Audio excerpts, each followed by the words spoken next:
Good afternoon జీవనరేఖ కార్యక్రమానికి స్వాగతం. పురుషులలో సంతానలేమి ఈ అంశం పైన మనతో మాట్లాడడానికి మన స్టూడియోకి వచ్చారు స్టార్ ఆయుర్వేద హాస్పిటల్ నుంచి డాక్టర్ మహేంద్ర కుమార్ మన స్టూడియోలో ఉన్నారు. నమస్కారం డాక్టర్ గారు. నమస్తే అండి. డాక్టర్ గారితో మాట్లాడదలుచుకున్న వాళ్ళు కింద స్క్రోలింగ్లో వచ్చే ఫోన్ నెంబర్లకు ఫోన్ చేసి మీరు డాక్టర్ గారితో మాట్లాడవచ్చు. డాక్టర్ గారు, గతంలో కన్నా కూడా ఇప్పుడు చూసుకుంటే ఈ రోజులు ఎక్కువ చూసుకుంటే పురుషులలో ఎక్కువగా ఈ సమస్యతో బాధపడుతున్నారు. పురుషులలో సంతానలేమి సమస్య ఎక్కువగా ఉంటుంది. ఎవరికి విన్నా కూడా ఎక్కువగా హాస్పిటల్కి వెళ్ళడం జరుగుతుంది. ఎందువల్ల కారణం ఏంటంటారు? అసలు ఇప్పుడు నార్మల్గా పురుషుల్లో సంతానలేమి పరంగా తీసుకున్నట్లయితే ఎక్కువగా పురుషులు ప్రపంచవ్యాప్తంగా తీసుకున్నట్లయితే 10 to 15% పురుషులు అనేది సంతానలేమితో బాధపడుతున్నారండి. దాంట్లో ఓన్లీ ఇండియాలో తీసుకున్నట్లయితే 2 million మెంబర్స్ అంటే మగవాళ్ళు సంతానలేమితో బాధపడుతున్నారండి. దీనికి అనేక కారణాలు ఉంటాయండి. మనకు ముందుగా మనం తీసుకున్నట్లయితే కారణాల్లో పురుషుల్లో సంతానలేమి పరంగా తీసుకున్నట్లయితే ఒకటవది ముందుగా మనం తీసుకోవాల్సింది వేరికోసిల్ అండి, నెక్స్ట్ హైడ్రోసిల్, ఆ తర్వాత టెస్టిక్యులర్ ట్యూమర్స్ అండి. అంటే ఏదైనా ట్యూమర్స్ టెస్టికల్స్లో ఉండే ట్యూమర్స్ అంటే లెఫ్ట్ కానీ రైట్లో ఉండే ట్యూమర్స్ అని కానీ, అదేవిధంగా మనం తీసుకున్నట్లయితే ఎక్కువగా హార్మోనల్స్లో చేంజెస్ అండి. అంటే మగవారిలో ఉండాల్సిన టెస్టోస్టిరాన్ హార్మోన్స్ తక్కువగా ఉండడము, అదేవిధంగా స్త్రీలలో ఉండేటువంటి హార్మోన్స్ LH కానీ FSH కానీ అంటే సీరం ప్రొలాక్టిన్ లెవెల్స్ ఎక్కువగా ఉండడం కానీ, దీన్ని బట్టి కూడా మనకి ఎక్కువగా సంతానలేమి అనేది అంటే కౌంట్ అనేది తగ్గడానికి అవకాశం ఉంటుందండి. అదేవిధంగా చెప్పాలనుకుంటే థైరాయిడ్ అండి. థైరాయిడ్ ఈ రోజుల్లో ఎక్కువగా వస్తుందండి సమస్యలు. కాకపోతే మన లేడీస్తో పోలిస్తే మాత్రం కంపల్సరీగా జెంట్స్లో తక్కువగా ఉంటుందండి ఇది. అదేవిధంగా చెప్పాలనుకుంటే మనం ఎక్కువగా థర్మల్ ఎక్స్పోజర్కి ఎక్కువగా ఎక్స్పోజ్ కావడం, అంటే ఎక్కువగా వేడున్న ప్రదేశాల్లో ఉండడం కానీ, అదేవిధంగా పొల్యూషన్ ఉండే ప్రదేశాల్లో ఎక్కువగా ఉన్నట్లయితే కంపల్సరీగా కౌంట్ పరంగా ఎక్కువగా మనకు తగ్గేందుకు అవకాశం ఉంటుందండి. అదేవిధంగా చెప్పాలనుకుంటే క్రానిక్ డిసీజెస్ అయినటువంటి డయాబెటీస్ కానీ, అదేవిధంగా హైపర్ టెన్షన్ కానీ, ఇటువంటి వాటి వల్ల కూడా కంపల్సరీ ఈ కౌంట్ అనేది తగ్గేందుకు అవకాశం ఉంటుంది. అదేవిధంగా మనకి ఈ రోజుల్లో అంటే లేటెస్ట్ రీసెర్చ్ ప్రకారం తీసుకున్నట్లయితే ఎక్కువగా సైడ్ జేబుల్లో సెల్ ఫోన్స్ పెట్టుకోవడం వల్ల కానీ, అదేవిధంగా ల్యాప్టాప్స్ ఎక్కువగా వాడడం వల్ల కానీ 30% వరకు ఈ మేల్ ఇన్ఫర్టిలిటీ కలుగుతుందని రీసెంట్గా స్టడీలో తేలిందండి. అదేవిధంగా మనకు ఇంకా ఎక్కువగా చెప్పాలనుకుంటే ఎలిఫెంటిస్ అంటే ఇన్ఫెక్షియస్ డిసీజెస్ అయినటువంటి ఎలిఫెంటియాసిస్ కానీ, అదేవిధంగా టీబీ కానీ, ఇటువంటి వాటి వల్ల కూడా అంటే క్రానిక్ డిసీజ్లు ఏవైనా కానీ ఈ సంతానలేమి పరంగా ఎక్కువగా మనకి తగ్గేందుకు అవకాశం ఉంటుంది. అదేవిధంగా చెప్పాలనుకుంటే చిన్నప్పుడు మమ్స్ వస్తే కానీ గవద బిళ్ళలు, అదేవిధంగా ఎక్కువగా మనకు ఇటువంటి డిసీజెస్ అంటే కొందరిలో క్రెప్ట్ ఆర్కిటిజం అంటారు. అంటే చిన్న పిల్లల్లో 1 సంవత్సరం దాటిన తర్వాత ఈ టెస్టికల్స్ అనేటివి కిందికి జారాలండి. కాకపోతే టెస్టిస్లో ఇవి జారకపోవడం అని క్రిప్ట్ ఆర్కిటిజం అంటారండి. ఈ సమస్య ఉన్నట్లయితే మాత్రం అంటే టెస్టిస్ కిందికి స్క్రోటల్ శాక్లోకి జారకుండా ఉండడం, దాన్ని బేస్ చేసుకుని కూడా మనకి ఎక్కువగా సంతానలేమి పరంగా అవకాశాలు తక్కువగా ఉంటాయండి. అదేవిధంగా చెప్పాలంటే హైపోస్పాడియాసిస్ అండి, అంటే యురెత్రల్ ఓపెనింగ్ కిందగా ఉండడము, దీనివల్ల కూడా ఎక్కువగా ఇటువంటి సమస్యలు అంటే తలెత్తడానికి అవకాశం ఉంటుంది. అదేవిధంగా ఈ కపుల్స్ మధ్య ఉండే అవగాహన రాహిత్యం కానీ, లేదంటే సెక్సువల్ ప్రాబ్లమ్స్, ఎరెక్టల్ డిస్ఫంక్షన్ అని, అదేవిధంగా ప్రీమెచ్యూర్ ఎజాక్యులేషన్, వీటి వల్ల కూడా కొంతవరకు సంతానలేమి కలగడానికి అవకాశం ఉంటుందండి నార్మల్. డాక్టర్, అలాగే ఒకవేళ వాళ్ళకి సెక్సువల్ ట్రాన్స్మిటెడ్ డిసీజెస్ ఏమైనా ఉన్నాయి అనుకోండి, వాటి వల్ల కూడా ఈ కౌంట్ డౌన్ తగ్గే అవకాశం కంపల్సరీ ఉంటుందండి. ఇప్పుడు ఇన్ఫెక్షియస్ డిసీజ్లో ఇది కూడా సెక్సువల్ ట్రాన్స్మిటెడ్ డిసీజ్ కూడా చాలా ముఖ్యమైనదండి. సిఫిలిస్ కానీ, గనేరియా కానీ, లేదంటే హెర్పిస్ కానీ, ఎయిడ్స్ లాంటివి ఉన్నట్లయితే కంపల్సరీగా ఇది మొత్తానికి డౌన్ అయ్యే అవకాశం ఉంటుందండి. ఇది నార్మల్గా ఎజోస్పెర్మియా కండిషన్లో కానీ, లేదంటే సివియర్గా ఆలిగోస్పెర్మియా కండిషన్ కానీ రావడానికి అవకాశం ఉంటుందండి. అదేవిధంగా యాంటీ డిప్రెసెంట్ డ్రగ్స్, మైండ్కి సంబంధించిన డ్రగ్స్ ఎక్కువగా వాడడం కానీ, అదేవిధంగా హైపర్ టెన్సివ్ డ్రగ్స్ ఎక్కువగా బీటా బ్లాకర్స్ వాడడం కానీ, ఇటువంటి అంటే చాలా వరకు ఈ అలోపతి డ్రగ్స్ ఎక్కువ కాలంగా 1 year 2 years అట్లా చాలా కాలం వాడడం వల్ల కూడా ఈ సంతానలేమి అనేది కలగడానికి అవకాశం ఉంటుందండి. అంటే గతంలో కన్నా ఇప్పుడు పెరిగిన దానికి మీరు రీజన్స్ చెప్తున్నారు. అంటే గతంలో ఇంత స్థాయిలో లేదంటారా? గతంలో కూడా మనం చూసుకుంటే కనుక చాలా మందికి పిల్లలు కలగకపోవడం అని ఉండేది. అవునండి. అంటే ఇప్పుడు చాలా కారణం, ఇప్పుడు వేరికోసిల్ పరంగా తీసుకున్నట్లయితే ఈ రోజుల్లో మాకు కంపల్సరీగా మేల్ ఇన్ఫర్టిలిటీ కంపల్సరీగా వచ్చిందంటే దాంట్లో grade 1 వేరికోసిల్, grade 2 వేరికోసిల్ అనేది కంపల్సరీ కనిపిస్తుందండి. లేదంటే హార్మోన్స్లో తేడాలు రావడం, అదేవిధంగా ఇప్పుడు లైఫ్ స్టైల్ అనేది చేంజ్ అవుతుందండి. లైఫ్ స్టైల్ చేంజ్ అంటే ఇప్పుడు డేలో పడుకొని నైట్లో జాబ్ చేసే వాళ్ళలో చాలా వరకు సాఫ్ట్వేర్ ఇంజనీర్స్ అనే వాళ్ళు చాలామంది మా దగ్గరికి వచ్చి ఇటువంటి ఇన్ఫర్టిలిటీ ప్రాబ్లం ఉందని చెప్తుంటారండి. కంపల్సరీ లైఫ్ స్టైల్ డిజార్డర్ అని కూడా అనుకోవచ్చండి ఇది కొద్ది వరకు. అదేవిధంగా జంక్ ఫుడ్ ఎక్కువగా ఫుడ్ పరంగా కూడా కొద్ది వరకు తేడాలు వస్తున్నాయి. జంక్ ఫుడ్ ఎక్కువగా తీసుకోవడము, ఎక్కువ కారం పులుపు మసాలాకు సంబంధించిన ఫుడ్ తీసుకోవడం, ఆయిల్ ఫుడ్ ఎక్కువ తీసుకోవడము, లేదంటే చైనీస్ ఫాస్ట్ ఫుడ్ ఎక్కువగా తీసుకోవడం, అంటే న్యూట్రిషియస్ ఫుడ్ కాకుండా నార్మల్ ఇతర జంక్ ఫుడ్ లాంటివి తీసుకోవడం వల్ల కూడా కంపల్సరీగా ఈ దానికి తగ్గేందుకు అవకాశం ఉంటుంది. యాజ్ వెల్ యాజ్ ఇది కౌంట్ తగ్గడం కానీ లేదంటే ఎరెక్టైల్ డిస్ఫంక్షన్ కానీ ఇటువంటి అంటే సెక్సువల్ ప్రాబ్లమ్స్ రావడానికి కూడా అవకాశం ఉంటుందండి. ఓకే. ఒకవేళ డాక్టర్ గారు తెలుసుకున్న తర్వాత ఓకే ఇన్ఫెర్టిలిటీ ప్రాబ్లం ఉందని తెలుసుకున్న తర్వాత అంటే మీ హాస్పిటల్లో ఎన్ని రోజులు ఈ ట్రీట్మెంట్ తీసుకుంటే కనుక మళ్ళీ మామూలుగా అయ్యే అవకాశం ఉంటుంది? ఓకే, అంటే వాళ్ళ కౌంట్ని బట్టి అండి. ఇప్పుడు నార్మల్గా అయితే ఇప్పుడు సెమెన్ అనాలిసిస్ చేయించుకుంటే మాత్రం నార్మల్ కౌంట్ అయితే 60 to 150 మిలియన్స్ ఉండాలండి. అదేవిధంగా మనకు మొటిలిటీ తీసుకున్నట్లయితే 50% కంపల్సరీ ఉండాలండి. అదేవిధంగా మార్ఫాలజీ దీంట్లో నార్మల్ ఫామ్స్ అని అబ్నార్మల్ ఫామ్స్ అని 2 రకాలు ఉంటాయండి. నార్మల్ ఫామ్స్ కంపల్సరీగా 60% ఉండాలండి. దీన్ని బేస్ చేసుకొని కూడా ఇప్పుడు ఎక్కువగా ఇప్పుడు నార్మల్ క్వాంటిటీ కూడా 2 ml కంపల్సరీగా ఉన్నట్లయితే మాత్రం కేసులు అనేది సక్సెస్ కావడానికి అవకాశం ఉంటుంది. ఈ కౌంట్ని బట్టి మొటిలిటీ మార్ఫాలజీని బట్టి మేము ఎంత ఉందో అనేది దాన్ని బట్టి కూడా మేము కేసు అనలైజ్ చేసి ఎన్ని రోజుల్లో మీ ప్రాబ్లమ్ సాల్వ్ కావచ్చు అనేది కూడా మేము చెప్పడానికి అవకాశం ఉంటుందండి.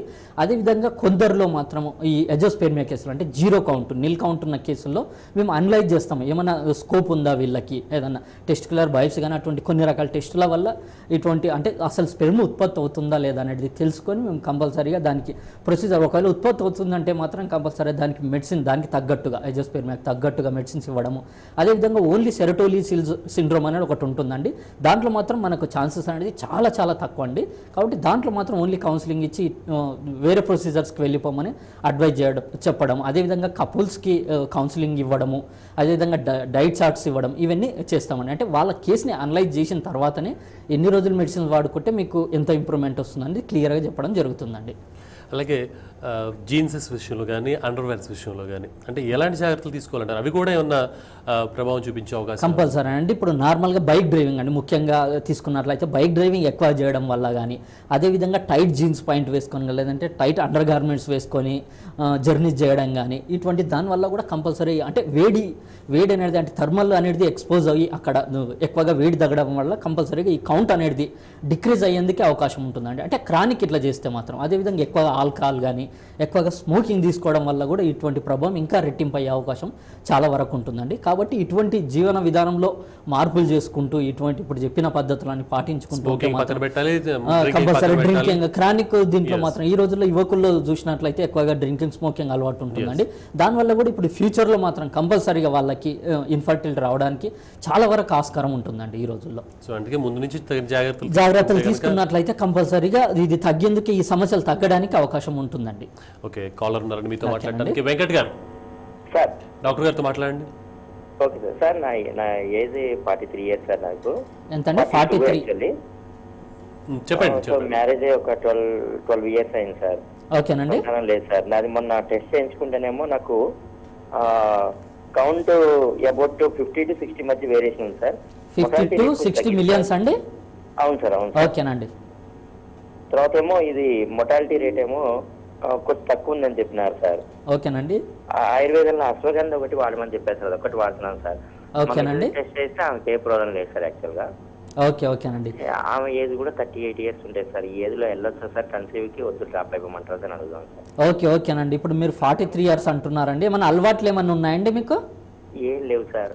ఓకేనండి. అలవాట్లు లేవు కాబట్టి ఇప్పుడు 43 అంటున్నారు కాబట్టి ఇప్పుడు మొటిలిటీ ఒక్కడే తక్కువ ఉంటుంది కాబట్టి ఆస్థెనోజోస్పెర్మియా కేసు కిందకి మనం తీసుకోవచ్చండి. కాబట్టి 50 to 60 మిలియన్స్ అంటున్నారు కాబట్టి మంచిదేనండి. ఇది కౌంట్ అనేది చాలా గుడ్ క్వాలిటీ ఆఫ్ ఇది కేసు అనండి. కాకపోతే మనం మొటిలిటీ అనేది ఇంకా పెంచుకోవడానికి అవకాశం ఉంటుందండి. కాబట్టి ఓన్లీ అశ్వగంధ పరంగానే కాకుండా ఆయుర్వేదంలో ఇంకా చాలా మంచి డ్రగ్స్ ఉన్నాయండి. ఇంకొకసారి మళ్ళీ డాక్టర్ దగ్గరికి వెళ్ళి రీసెంట్గా అంటే ఇప్పుడు 3 months తర్వాత ఒకసారి టెస్ట్ చేయించుకొని మళ్ళీ తర్వాత వెళ్ళినట్లయితే మాత్రం కంపల్సరీగా ఆయుర్వేదంలో ఇంకా మెడిసిన్స్ ద్వారా ఇంకా ఇంప్రూవ్మెంట్ అనేది ఉండడానికి అవకాశం ఉంటుందండి. ఓన్లీ మొటిలిటీ పరంగానే కాబట్టి ఇంకా మొటిలిటీని పెంచే ఔషధాలు అదేవిధంగా మార్ఫాలజీని పెంచే మెడిసిన్స్ కంపల్సరీ ఉన్నాయండి ఆయుర్వేదంలో. కాబట్టి ఒక్కసారి మీరు మళ్ళీ డాక్టర్ దగ్గరికి వెళ్తే మాత్రం ఇంకా పెరిగే ఛాన్సెస్ ఉంటుందండి. కారం ఎక్కువ తీసుకుంటాను అంటున్నారు, తీసుకోవచ్చు? ఓకే. కారము పులుపు మసాలాకు సంబంధించిన ఐటమ్స్ మాత్రం కంపల్సరీ తగ్గించాలండి. మిల్క్ తీసుకోవడం కానీ ఇటువంటి కొద్దిగా పెంచాలండి. ఈ అశ్వగంధతో పాటు అశ్వగంధని మిల్క్తో తీసుకున్నట్లయితే ఇంకా ఎఫెక్టివ్గా ఉండడానికి అవకాశం ఉంటుందండి. సో కారం తగ్గించమంటారు మొత్తం. కారము కానీ అంటే కొద్దిగా ఎక్కువ స్వీట్ పదార్థాలు అంటే మధుర పదార్థాలు కానీ ఇటువంటివి తీసుకుంటే మాత్రం ఇంకా కొద్దిగా ఎఫెక్ట్ అనేది ఉండడానికి అవకాశం ఉంటుందండి. మరో కాలర్ ఉన్నారండి, స్వామి గారు. స్వామి గారు, హలో, మాట్లాడండి డాక్టర్ గారితో. మీ సమస్య ఏంటి చెప్పండి. నమస్తే అండి, చెప్పండి. స్వామి గారు, మీరు టీవీ వాల్యూమ్ తగ్గించాలి. స్వామి గారు, టీవీ చూడొద్దు. టీవీ చూడకుండా ఫోన్లో డాక్టర్ గారితో మాట్లాడండి.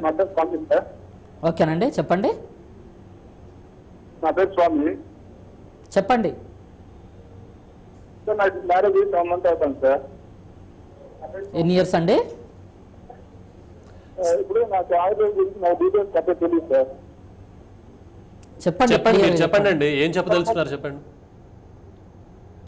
ఓకే, లైన్లో డిస్టర్బెన్స్ ఉన్నది. ఓకేనండి. అంటే మగవారిలో వచ్చేటువంటి మీ జీన్స్కి సంబంధించిన సమస్యలు ఏవైతే ఉన్నాయో, అంటే ఇప్పుడు చూసుకుంటే కనుక 28-25 వాళ్ళకి కూడా మనం చూసుకుంటే కనుక ఎక్కువ ఇబ్బంది పడుతున్నట్టుగా తెలుస్తుంది. ఎందుకంటారు అంత ఏజ్లో 25కి 28కి ఉన్నటువంటి వాళ్ళు కూడా ఇబ్బంది పడుతున్నారు? కారణం ఏంటంటారు? అంటే ఇప్పుడు ఇంతకుముందు చెప్పిన కారణాలు ఏమన్నా ఒకటి ఉండొచ్చు అండి కంపల్సరీగా. అదేవిధంగా కొందరిలో మాత్రం జీన్స్ ప్రభావం అంటే జన్యుపరమైన లోపాలు, ఈ జీన్స్లో అనేది తేడాలు రావడం వల్ల కూడా, క్రోమోజోమ్స్లో తేడాలు, దీన్ని క్లిన్ఫెల్టర్ సిండ్రోమ్ అంటారండి.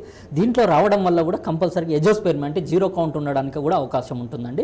కాబట్టి మన పూర్తిగా కేసు స్టడీ చేసిన తర్వాత అంటే ఏజ్ వాళ్ళైనా కానీ, ఇప్పుడు ఇంతకుముందు చెప్పిన కేసు 43 years అంటున్నారు. కాకపోతే 43 years ఇంత 50 to 60 millions అంటే కంపల్సరీగా కేసు సక్సెస్ అయ్యే కేసు అండి. కాబట్టి ఎక్కడనో ఒకటి మనకు రాంగ్ అనేది జరుగుతుందండి. కాబట్టి దాన్నే సరి చేసుకుంటే మాత్రం, లేదంటే కొందరిలో ఇప్పుడు కపుల్స్కి కౌన్సిలింగ్ అనేది ఇవ్వడం జరుగుతుందండి. అంటే సెక్సువల్ లైఫ్ అనేది అంటే ఎప్పుడు సెక్స్లో పాల్గొంటే పిల్లలు కలుగుతారు అనేది కూడా చాలా వరకు తెలియదండి. ఇప్పుడు నిజంగానే ఈ డేట్లో పాల్గొనాలి, ఇలా పాల్గొనాలి కంపల్సరీ అండి. సేవ్ పీరియడ్స్ కానీ లేదంటే గర్భధారణ పీరియడ్ కానీ కంపల్సరీ ఉంటుందండి. ఆ పీరియడ్లోనే పాల్గొంటే మాత్రం పిల్లలు కలగడానికి అవకాశం ఉంటుంది. చాలా వరకు ఇటువంటి అంటే విలేజ్లో ఉన్న వాళ్ళకి కొద్ది వరకు తెలియకపోవచ్చు అండి. కాబట్టి కంపల్సరీగా డాక్టర్ దగ్గరికి వెళ్ళి ఏ టైంలో పాల్గొంటే సెక్స్లో పాల్గొంటే పిల్లలు కలుగుతారు అనేది కంపల్సరీగా వాళ్ళు తెలుసుకుని, అంటే ఇప్పుడు ఈ గ్యాప్ వల్ల కూడా కంపల్సరీగా రాకపోవడానికి కూడా అవకాశం ఉంటుందండి. అంటే వాళ్ళకి తెలియకపోవడం కానీ ఇటువంటి దానివల్ల అన్ని కరెక్ట్గా ఉండి సంతానం కలగలేదంటే మాత్రం కంపల్సరీ ఏదో ఒకటి అంటే అన్డిటెక్టబుల్ కాజ్ అనేది కొద్ది వరకు ఉంటుందండి. అది తెలుసుకొని మెడిసిన్స్ ఇచ్చినట్లయితే మనకు కంపల్సరీ కేసులు సక్సెస్ అవుతాయి. అంటే పెళ్ళైన తర్వాత ఎన్ని రోజుల లోపల కనుక అసలు పిల్లలు పుట్టపోతే కనుక వెంటనే డాక్టర్ సంప్రదించాలంటే ఎంత గ్యాప్? నార్మల్గా పెళ్ళైన తర్వాత దంపతులు 1 సంవత్సరం వరకు ఎలాంటి గర్భనిరోధక పద్ధతులు పాటించకుండా ఉంటే మాత్రము, అంటే ఎవరిలో ఫాల్ట్ ఉందనేది 1 year తర్వాత, 1 year లోపు నార్మల్గా సెక్స్లో పాల్గొన్నా కూడా పిల్లలు కలగకపోతే 1 year తర్వాత టెస్టులు చేయించుకోవాలండి. అంటే నార్మల్గా 30 years లోపు అయితే మాత్రం, 30-35 లోపు అయితే మాత్రం కంపల్సరీ 1 year అండి. లేదంటే ఇంకా 35+లో అయితే మాత్రం 6 monthsలో కలగకపోతే మాత్రం డాక్టర్ దగ్గరికి వెళ్ళి అంటే టెస్టులు అనేది చేయించుకోవాలండి. ఎవరిలో ప్రాబ్లం ఉంది, ఇప్పుడు లేడీస్లోనో లేదంటే జెంట్స్లో, దాని పరంగా ట్రీట్మెంట్ అనేది స్టార్ట్ చేయడం జరుగుతుందండి. కాబట్టి 1 year అనేది నార్మల్ పీరియడ్ అండి. 1 year తర్వాత మాత్రం టెస్టులు చేయించుకోవాలండి. ఓకే, మరో కాలర్ ఉన్నారండి, రాజు గారు. నమస్తే అండి. నమస్కారం, డాక్టర్ గారితో మాట్లాడండి. మీ సమస్య ఏంటి చెప్పండి. రాజు గారు చెప్పండి. నమస్తే అండి. నమస్తే సార్. నమస్తే అండి, చెప్పండి. నా ఏజ్ 33 years సార్. ఓకేనండి. మ్యారేజ్ అయ్యి 2 years అయింది సార్. ఓకేనండి. సార్ అమ్మాయి అంటే కన్సీవ్ అవుతుంది సార్. ఎందుకంటే మన సెమెన్ అనాలిసిస్ కూడా చేయించుకున్నాం సార్. ఏంటండి? మొటిలిటీ చాలా తక్కువ. సెమెన్ అనాలిసిస్ చేయించాం సార్. 10 millions. ఓకేనండి. 3 million వచ్చింది సార్ అకౌంట్. ఓకేనండి. జెనెటిక్ ప్రాబ్లం కూడా ఉంది సార్. ఏంటండి? జెనెటిక్ కూడా. ఓకేనండి. జీన్స్లో కూడా ప్రాబ్లం ఉందని చెప్పారు. టెస్ట్ చేశారు సార్. ఓకేనండి. అంటే దాంట్లో జెనెటిక్ కూడా ప్రాబ్లం ఉందన్నారు సార్. ఓకేనండి. దీనికి ట్రీట్మెంట్ ఏమైనా ఉందా లేదా? అంటే ఇప్పుడు 3 millions అంటున్నారు కాబట్టి, 33 ఏజ్ అంటున్నారు కాబట్టి కంపల్సరీ కేసు సక్సెస్ అవుతుందండి. కాబట్టి ఒకసారి మీరు రిపోర్ట్స్ అన్ని తీసుకొని మన వీలైతే బయాప్సీ కూడా టెస్ట్ చేసుకొని మా దగ్గరికి వస్తే మాత్రం కేసు డీటెయిల్గా అనలైసిస్ చేసి దీని పరంగా అంటే మెడిసిన్స్ ఏమేమి ఇవ్వాలో మేము చెప్తామండి. కాకపోతే కొద్దిగా ఇప్పుడు 3 millions అంటున్నారు కాబట్టి టైం పట్టేందుకు అవకాశం ఉంటుందండి. కాకపోతే దీన్ని మాత్రం నెగ్లెక్ట్ చేయకుండా వెంటనే డాక్టర్ని సంప్రదిస్తే మాత్రం మీకు ఇంకా ఫలితాలు రావడానికి అవకాశం ఉంటుందండి. డాక్టర్ గారు అలాగే ఓకేనండి. వైద్యాల క్లినిక్ ఉంది సార్. ఏంటండి? వైజాగ్లో మా క్లినిక్ దగ్గరలో వైజాగ్లో ఏమైనా క్లినిక్ ఉందా? ఓకేనండి, ఇప్పుడు నెక్స్ట్ ఓపెన్ అవుతుందండి మంత్ ఎండింగ్లో. వైజాగ్లో చూయించుకోండి, లేదంటే ఇప్పుడు విజయవాడలో కూడా ఉందండి స్టార్ ఆయుర్వేద. అక్కడ డాక్టర్స్ని సంప్రదిస్తే మాత్రం ఇంకా మంచి ఫలితాలు వస్తాయండి. డాక్టర్ అలాగే ఆహారం విషయంలో ఒకవేళ నాన్ వెజ్ ఐటమ్స్ లాంటివి కనుక ఎక్కువ తీసుకుంటే కూడా ఏమన్నా ప్రభావం చూపించే అవకాశం ఉంటుంది? కంపల్సరీ అండి. ఇప్పుడు నార్మల్గా ఒక రోజు డైలీ కానీ లేదంటే రోజు తప్పించి రోజు కానీ తినే వాళ్ళు ఉంటారండి. వాళ్ళు కూడా కంపల్సరీ అంటే వెయిట్ ప్రాబ్లం తోటి కంపల్సరీ వెయిట్ ఎక్కువైనా కానీ ఈ రోజుల్లో మన ప్రధాన సమస్య ఇప్పుడు డయాబెటీస్ కానీ ఓవర్ వెయిట్ కానీ ఎక్కువగా ఉంటున్నాయండి ఈ రోజుల్లో. ఈ ఓవర్ వెయిట్ కూడా కంపల్సరీ కౌంట్ అనేది తగ్గడానికి అవకాశం ఉంటుందండి. కాబట్టి ఇప్పుడు నాన్ వెజ్ తీసుకోవడం వల్ల ఓవర్ వెయిట్ కావడం వల్ల కానీ లేదంటే హార్మోన్స్లో తేడాలు రావడం కానీ థైరాయిడ్ విషయంలో కానీ ఇటువంటి దానివల్ల కూడా కంపల్సరీ ఇది తక్కువ కావడానికి అవకాశం ఉంటుందండి.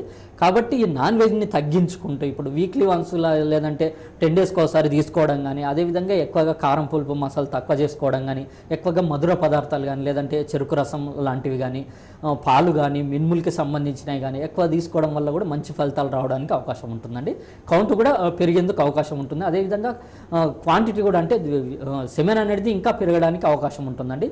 కొందరిలో సెమెన్ తగ్గడం వల్ల కూడా ఈ క్వాంటిటీ అంటే ఇప్పుడు ఈ సెమెన్ ఎనాలిసిస్లో కూడా తేడాలు రావడం జరుగుతుంది. 1 ml ఉండడం కానీ, అదేవిధంగా లిక్విడ్ ఫ్యాషన్ టైంలో తేడాలు రావడం కానీ ఇటువంటివి కూడా ఈ మిగతా వాటితో పోలిస్తే మాత్రం కంపల్సరీ ఇవి కూడా తక్కువగా ఉండడానికి అవకాశం ఉంటుందండి. ఓకే, మరో కాలర్ ఉన్నారండి. రవి గారు హలో సార్, నమస్తే సార్. నమస్కారం అండి, డాక్టర్ గారితో మాట్లాడండి. సార్ నమస్తే సార్. నమస్తే అండి, చెప్పండి. సార్ మాకు వచ్చేసి మ్యారేజ్ అయ్యి 5 years అయింది సార్. ఎన్ని సంవత్సరాలండి? 5 years అండి. Okay 5 years. చెప్పండి. మేము ఇంతవరకు మాకు కౌంటింగ్ వచ్చేసి మొన్న పరీక్ష చేస్తే 26, 28 ఉంది సార్. ఓకేనండి. మేము ఆయుర్వేదం వాడాలనుకున్నాం సార్. ఓకేనండి. అది ఎక్కడ మేము చూపించుకోవాలో కొంచెం ఏమన్నా చెప్పగలరా సార్? ఓకేనండి, మీరు ఎక్కడ ఉంటారండి? మేము ఇక్కడ పొద్దుటూరు దగ్గర సార్. ప్రొద్దుటూరు పక్కన ఉంటారండి. ఓకేనండి.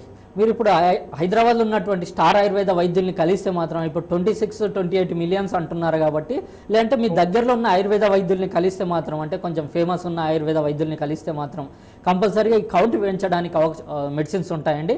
అదేవిధంగా మోటిలిటీ కానీ నార్మల్ ఈ మార్ఫాలజీ పరంగానే ఎక్కువగా ఈ స్కోప్ అనేది ఉంటుందండి ఆయుర్వేదిక్ మెడిసిన్ ద్వారా. కాబట్టి దీంతో పాటుగా కొద్దిగా ఫుడ్ ఇంతకుముందు చెప్పిన ఫుడ్ ఐటమ్స్ వాడుకున్నట్లయితే ఎక్కువగా మీకు మంచి ఫలితాలు ఉంటాయండి. తొందరగా మీరు వైద్యుల్ని కలిస్తే మాత్రం తొందరగా రిజల్ట్స్ అనేది రావడానికి అవకాశం ఉంటుందండి. డాక్టర్ అంటే చిన్నప్పటి నుంచి ఎలాంటి జాగ్రత్తలు తీసుకోవాలి అంటారు? అంటే ఏ ఏజ్ నుంచి జాగ్రత్తలు తీసుకోవాలి? అంటే చిన్నప్పటి నుంచి కాకపోయినా 18 నుంచే లేకపోతే 15 నుంచే ఎప్పటి నుంచి తీసుకోవాలి? ఓకేనండి, ఇప్పుడు నార్మల్ ఏజ్ అంటే ఇప్పుడు 15+ కానీ లేదంటే 20+ కానీ ఎక్కువగా ఇటువంటి బ్యాడ్ హ్యాబిట్స్కు అలవాటు పడకుండా, అదేవిధంగా ఫుడ్లో కూడా ఎక్కువగా జంక్ ఫుడ్ తీసుకోకుండా మంచి ఇప్పుడు నార్మల్ ఫుడ్ తీసుకుంటూ ఎక్కువగా మిల్క్ దాక్కుంటూ ఉంటే మాత్రం ఎక్కువ ఓవర్ వెయిట్ కాకుండా ఉంటే మాత్రం కంపల్సరీ ఏం ప్రాబ్లం రాకపోవడానికి అవకాశం ఉంటుందండి. కాబట్టి ఏజ్ లిమిట్ అని కాకుండా నార్మల్గా చిన్నప్పటి నుంచి మంచి ఎక్కువ బాధ్యత కంపల్సరీ ఉండాలండి. పేరెంట్స్ కూడా కంపల్సరీ వాళ్ళ పిల్లలు ఏం తింటున్నారు, బయట ఏదన్నా తింటున్నారు అనేది కంపల్సరీ కనుక్కొని ఏమైనా అలవాట్లకి లోన్ అవుతున్నారా, లేదంటే ఎప్పుడు డేలో వాడుకుంటున్నారా, నైట్లో మేల్కొని ఉంటున్నారా, అవి కూడా అన్ని విషయాలు మనం దృష్టిలో పెట్టుకుంటే మాత్రం కంపల్సరీగా అంటే ఫ్యూచర్లో వాళ్ళకి ప్రాబ్లం రాకుండా ఉండడానికి అవకాశం ఉంటుందండి. ఓకే, మరి కాలర్ ఉన్నారండి. హలో, హలో, మీ పేరండి? రాజేష్ అండి. ఓకే, మాట్లాడండి డాక్టర్ గారితో. మీ సమస్య ఏంటి చెప్పండి. చెప్పండి రాజేష్ గారు. రాజేష్ గారు నమస్తే అండి. నమస్తే అండి, చెప్పండి. అదే మేము సెమెన్ టెస్ట్ చేయించామండి. ఏమండి? సెమెన్ టెస్ట్ చేయించామండి. ఏంటండి? హలో, చెప్పండి. Semen test చేయించామండి. వినిపించట్లేదండి, మళ్ళీ డిస్టర్బెన్స్ వస్తుంది. ఒకసారి చెప్పండి మళ్ళీ. ఓకే ఓకే చెప్పండి. ఎస్ చెప్పండి చెప్పండి. అది వాల్యూమ్ 2cc ఉందండి. ఏంటండి? వాల్యూమ్ 250 ఉంది. ఓకేనండి, వాల్యూమ్ 2cc ఉంది. 250 22 నా 250 నా? వాల్యూమ్ 2cc ఉందండి. అర్థం కావట్లేదండి, వినిపించట్లేదు, క్లారిటీ లేదు మీరు చెప్పేది. హలో హలో, చెప్పండి చెప్పండి, వినిపిస్తుంది కానీ క్లారిటీ లేదు. వాల్యూమ్ 2cc ఉందండి. సెమ్ టెస్ట్ చేయించాం. ఓకే చెప్పండి. అది కోన చెదలకి 12 నుంచి 16 మిలియన్స్ ఉందండి. కౌంట్ అండి? కౌంట్ అండి 12 నుంచి 16 మిలియన్స్. ఓకే ఓకే చెప్పండి. అది 40% యాక్టివ్ మోటివ్ ఉందండి. ఓకేనండి. 20% వచ్చి సజెషన్ అని ఉందండి. ఓకే, నార్మల్ ఫామ్స్ 20% ఉన్నాయి, స్లగ్గిష్ 20%. ఓకేనండి, చెప్పండి. 40% నాన్ మోటివ్ అని ఉందండి. ఓకేనండి. అది సరిపోయిందండి మామూలుగా. ఇప్పుడు నార్మల్ ఫామ్స్ ఎన్ని ఉన్నాయండి? నెక్స్ట్ది నార్మల్ మార్ఫాలజీ అని ఉంటుంది. నార్మల్ ఫామ్స్, అబ్నార్మల్ ఫామ్స్ ఉంటాయండి. నార్మల్ ఫామ్స్ ఎన్ని ఉన్నాయండి? హలో, నార్మల్ ఫామ్స్ అంటే ఎన్ని ఉన్నాయి రాజేష్ గారు? 12 నుంచి 16 మిలియన్స్ ఉందండి అది. ఓకేనండి, ఇప్పుడు కౌంట్ 12 నుంచి 16 మిలియన్స్ అంటున్నారు, మోటిలిటీ 40% అంటున్నారండి. అదేవిధంగా నార్మల్ ఫామ్స్ కూడా కంపల్సరీగా 60% ఉండి, మోటిలిటీ కూడా 50% ఉండి, అదేవిధంగా 60 to 150 మిలియన్స్ మధ్య కౌంట్ ఉన్నట్లయితే మాత్రం కంపల్సరీ కేసు సక్సెస్ అవుతారండి. ఇప్పుడు మీ ప్రకారం తీసుకున్నట్లయితే కౌంట్ పరంగా కానీ, మొటిలిటీ పరంగా కానీ, లేదంటే మార్ఫాలజీ పరంగా కానీ తక్కువగా ఉందండి. కాబట్టి ఇప్పుడు మెడిసిన్స్, ఆయుర్వేదిక్ మెడిసిన్స్ యూజ్ చేసుకుంటే మాత్రం ఫస్ట్ మనకి ఎక్కడ లోపాలు ఉందనేది యూఎస్జీ స్క్రోటం కానీ, లేదంటే డాప్లర్ స్టడీలో కానీ ఎక్కడ లోపంలో ఉందనేది తెలుస్తుందండి. ఇది నార్మల్గా సెమనాలిసిస్ అనేది నార్మల్ టెస్ట్ అండి. దీంతో పాటుగా మనకి ఇంకా కొన్ని టెస్టులు అవసరం. యూఎస్జీ స్క్రోటం కానీ ఇటువంటి టెస్టులు జీవించుకొని వస్తే మాత్రం ఎక్కడ వేరికోసిల్ ప్రాబ్లం ఉందా, లేదంటే ఎక్కడన్నా అబ్స్ట్రక్షన్ ఉందా అనేది కనుక్కొని దాని పరంగా మెడిసిన్ ఇస్తే మాత్రం కంపల్సరీగా ఈ కేసు అనేది సక్సెస్ అవుతుంది. అంటే ఎక్కువగా పెరగడానికి అవకాశం ఉంటుంది. అదేవిధంగా మీకు కొద్ది వరకు డైట్ రిస్ట్రిక్షన్స్ కానీ, అదేవిధంగా ఎలా ఉండాలి, ఏమైనా అలవాట్లు ఉంటే మాత్రం అది మానుకోవడము, ఇవన్నీ మేము సజెస్ట్ చేస్తామండి. ఒకసారి మీరు కేసు తీసుకొని మా దగ్గరకు వస్తే మాత్రం కంపల్సరీగా అంటే దీని పరంగా మెడిసిన్స్ ఇవ్వడానికి అవకాశం ఉంటుందండి. ఇక్కడ మరిన్ని కాల్స్ తీసుకునే ముందు జీవన్ రేఖ కార్యక్రమంలో ఇప్పుడు ఒక షార్ట్ బ్రేక్ తీసుకుందాం. చూస్తున్నామండి టీవీ 1.